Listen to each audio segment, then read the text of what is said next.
Hello అండి. ఒక చిన్న మాట. ప్రతి ఒక్కరి లైఫ్‌లో అందరూ కోరుకునేది ఏంటంటే హ్యాపీగా ఉండాలి. తన జీవితాన్ని సంతోషంగా లీడ్ చేసుకోవాలని అనుకుంటారు.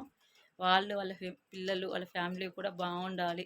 ఇదొక్కటే అండి. ఈ రోజులలో అయితే మనీ అయితే పెద్దగా నాకు తెలిసి అంత సంతోషాన్ని అయితే ఇవ్వకపోవచ్చు. బట్ ఏందంటే ఒక లైఫ్ అనేది సెటిల్ అవ్వాలి అంటే మనీ ఇంపార్టెంట్.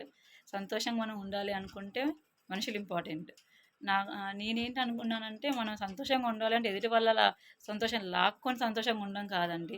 మనకు కావాల్సిన సంతోషాన్ని మనం తెచ్చుకోవడం. అంటే మన పిల్లలతోటి, మన ఫ్యామిలీతోటి మాత్రమే అది మనం లీడ్ చేయగలుగుతాం. ఎదుటి వాళ్ళ సంతోషంలో, ఎదుటి వాళ్ళ లైఫ్ నుంచి మన సంతోషాన్ని లాక్కొని ఈరోజు మనం హ్యాపీగా ఉంటున్నాము, రేపు మనం హ్యాపీగా ఉంటున్నాము. తర్వాత దేవుడు ఉంటాడు గదా!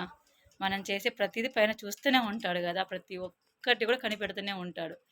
అది ఎదుటి వాళ్ళు పడే కష్టాన్ని, ఎదుటి వాళ్ళకి నువ్వు చేసిన దానికి వాళ్ళు పొందే బాధను కూడా చూస్తాడు. నువ్వు ఈరోజు హ్యాపీగా ఉండు. రేపనేది ఉంటుంది గదా!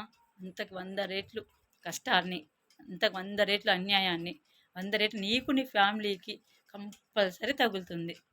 ఇది తెలుసుకొని మనం సంతోషంగా ఉండాలి. ఎదుటి వాళ్ళని బాధ పెట్టి మాత్రం కాదు. ఓకే.